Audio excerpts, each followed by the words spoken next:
हम उधर से पल्ली तरफ से आए थे झुग्गियों में, तो वहाँ से हम इतने लोग आए थे 25-30 हज़ार। जब हमें यहाँ ला के घेरा गया तो उसमें इतना गंद भरा था, तो इसको साफ करके हमने जब जाकर हमने झुग्गियाँ बसाई गई थी। Tigri is a cluster settlement in South Delhi. The city of Delhi has nearly 1,080 such clusters with a population of 30 lakhs. According to the Human Development Report of Delhi, nearly 45% of Delhi's population lives in slums. 8% live below poverty line.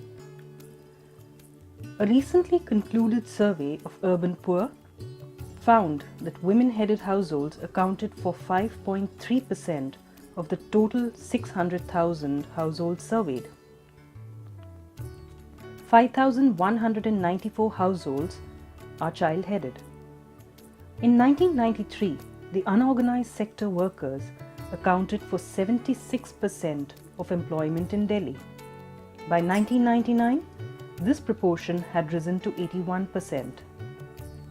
As high as 25% of the urban poor in Delhi have no access to piped water supply. They depend on hand pumps, tube wells, or other sources. It is against this background of social disparity, deprivation, and the growing disenfranchisement of the poor that the struggles waged by the women from the slum clusters of Tigri assumes importance. They raise their voice not as aggrieved individuals, but as a community entitled to non-discriminatory services and entitlements. The Mahila Pragati Manch, or the Women's Progressive Forum, was formally established by residents of G&H Block Tigri in January 2007. It is in the last 2.5 years that the women decided to actively participate in a women's forum to wrest their right to basic entitlements.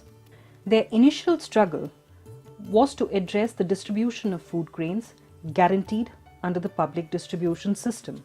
Speaking about this, Shama, an active member of the forum, says that although she has been staying in Delhi for over 25 years, she knew nothing about the quantity and quality of ration they are entitled to. She would end up by taking whatever was given to her and put up with all kinds of humiliating treatment, abusive language by shop owners. But now the situation has changed. She and a group of women have been empowered and in turn have empowered others in the community. Recounting this experience, Anita says that once they got to know that as ration card holders, it was their right to check the sales register, they demanded to see the sales register. Initially, the Department of Food and Supplies was reluctant and showed them only one register. When the department responded incorrectly to the RTI, they appealed to the tribunal and the higher authorities. 8 women were given an opportunity to present their case. After the first hearing, attended by 4 women, the officials of the department pretended to be apologetic in front of their superiors. But they sent an inspector to Jasmat's house to foist a false case against her.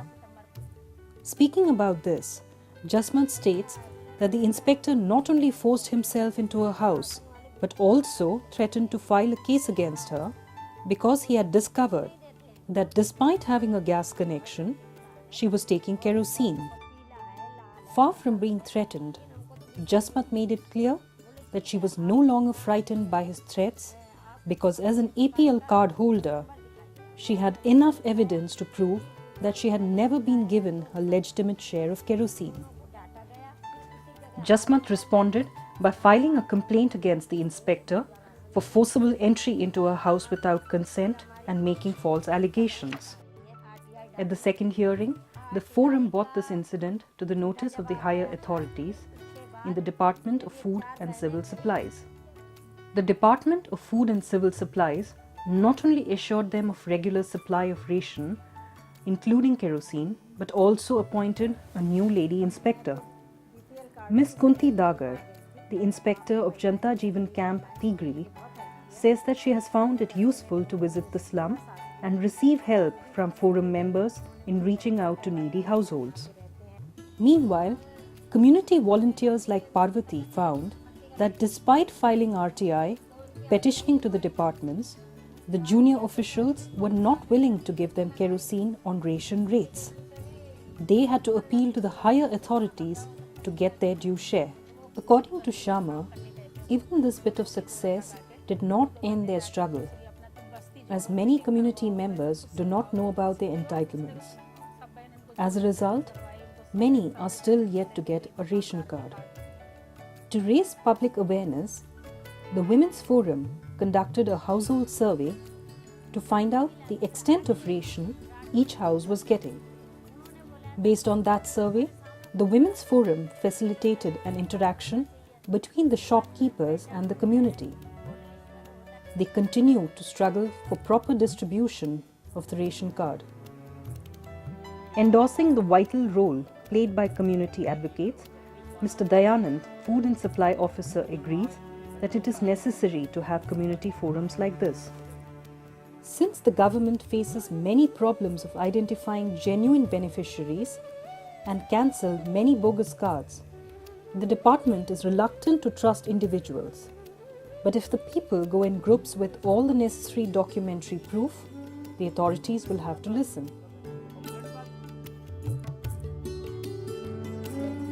Having waged a purposeful battle on ration, the collective decided to take up a pressing concern.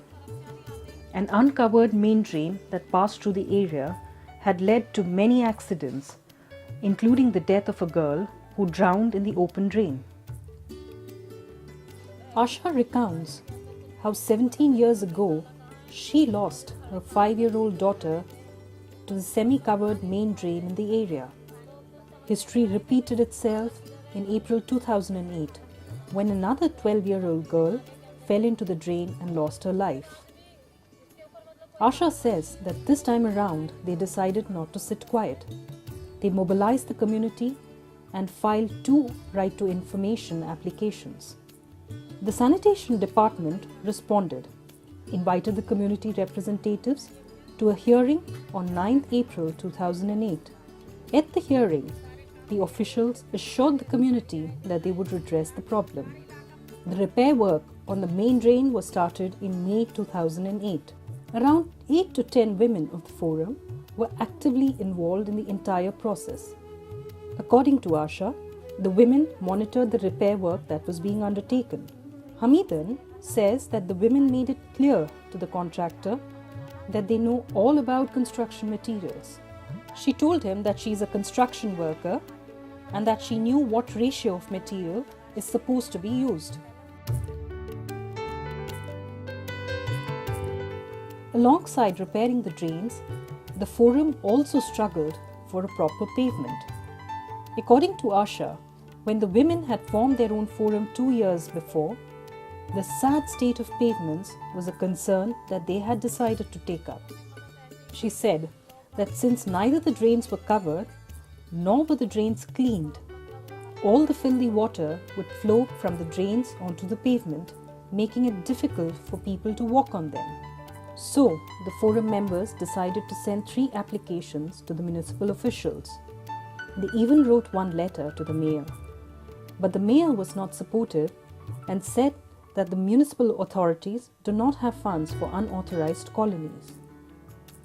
They then filed 2 right to information applications in January 2008, inquiring as to how many times in the last 5 years had any funds been allocated for the repair of these pavements, and what were the future plans of the municipal authorities. After waiting for 39 days, the forum got an evasive reply. They appealed against it and attended the first hearing on 19th March 2008. By the 9th of April 2008, the Public Information Officer accepted the department's mistake for providing incorrect and evasive replies.